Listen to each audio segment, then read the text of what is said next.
Hello, and welcome to The Excerpt. I'm Karen Bohan, Executive Editor for Politics at USA Today. At age 47, Barbara Walters broke the glass ceiling for women in broadcast journalism, becoming co-anchor of a network evening news program at ABC. She also negotiated a salary that broke records, $1 million a year, which was a huge sum back in 1976. She would go on to land big interviews from U.S. presidents to world leaders like Vladimir Putin and Fidel Castro, but also celebrities like the singer Courtney Love and boxer Mike Tyson. And there was her famous interview with Monica Lewinsky about the fallout from her affair with Bill Clinton. Through it all, Walters brought a signature style of interviewing. Her interview subjects laughed with her and cried with her. Actor Patrick Swayze even danced with her. What drove this bold and ambitious woman? Here to talk about the incredible life and career of Barbara Walters is USA Today Washington Bureau Chief Susan Page. Susan's new book, The Rule Breaker, The Life and Times of Barbara Walters, takes readers behind the glamour of the famous broadcaster to share the story of a woman who broke all the rules, shattered glass ceilings, and gave women a permanent place on America's news airwaves. Susan, thanks for joining me. Hey, Karen, it's great to be with you. I want to start with rule breaking and sexism. What were the biggest rules Barbara Walters broke? Well, when she was starting out in the business, the rule was that women were not substantive enough to do the big interviews, the big newsmaker interviews. So she just went ahead and did them. And the rule was that women's voices weren't authoritative enough for viewers on the evening news to accept as anchors. So she just pushed her way onto the air. And then the rule was that women were not allowed to age on the air. So when she was 67 years old, she started a show called The View, and she appeared on that until she was in her 80s.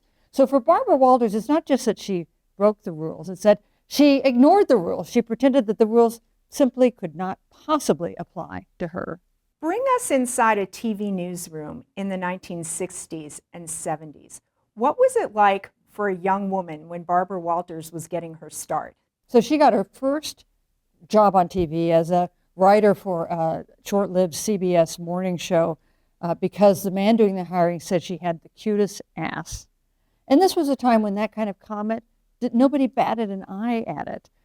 When she finally got herself on the air with Frank McGee, he set a rule. He went to the head of the network and set a rule that she could not speak until he had asked the first 3 questions. So this was a world in which women didn't hold most of these jobs. And if one woman did, another woman certainly couldn't. One woman at a time, that was the rule. So that meant that there was not any great sisterhood. Women often did not support one another in the workplace. It was fierce competition between them. She was told she wasn't glamorous enough for on-air TV. She was passed over for socialites and movie stars. She pushed ahead anyway, and when she finally got on air, she faced open hostility from her male colleagues on camera. How was she able to put that aside and thrive? Well, Harry Reasoner, her co-anchor on the ABC Evening News, was so hostile that they stopped doing 2 shots. That's a shot where you can see Harry Reasoner listening to Barbara Walters talk, because he would always be scowling at her. But you can't, I think it's wrong to say she ignored it. She was wounded by this. She was rattled by the hostile workplace that she found herself in. She would go into the makeup room and cry. And then the makeup artist would say, "Stop crying, you're messing up my makeup."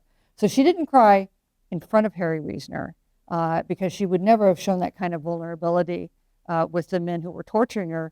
But it carried a cost for her. It wounded her. It rattled her. It shook her confidence. For all the many male co-workers who were appalled at her rise and her salary, there was one exception. Yeah, Hugh Downs. Hugh Downs was the host of the NBC Today show, and he encouraged them to put her on the air. She was a writer for the Today show. He saw her possibility. He was not put off by her ambition, as many of the men she worked with were.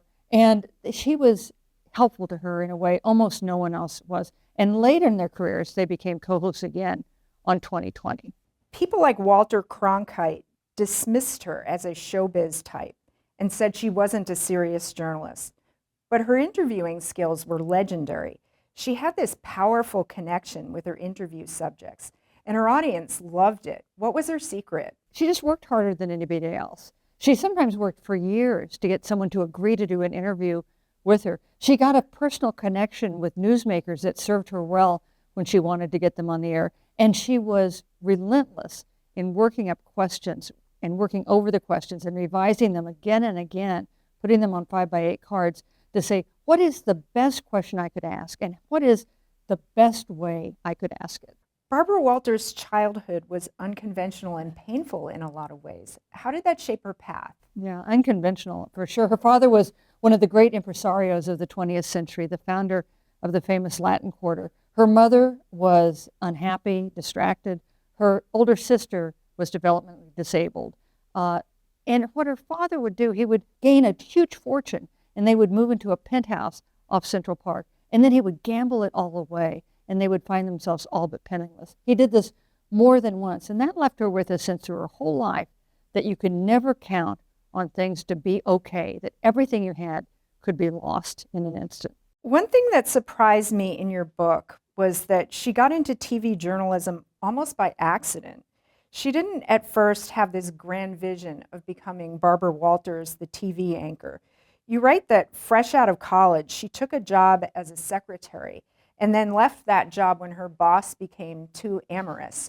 And then she ended up in PR at an NBC affiliate, but she was kind of directionless early in her life. And then something changed when she was in her late 20s. She had no big ambitions. She had nothing that really she was passionate about in college or afterwards. But when she was 28 years old, her father attempted suicide. And her mother did not call an ambulance. Her mother called her and had her come over. And she called the ambulance. And she rode in the ambulance with her father to the hospital. And at that moment, she understood that the responsibility for keeping that family afloat was about to fall on her. That was the pivot point of her life, and it fueled this fierce and unrelenting ambition that she showed for the rest of her life.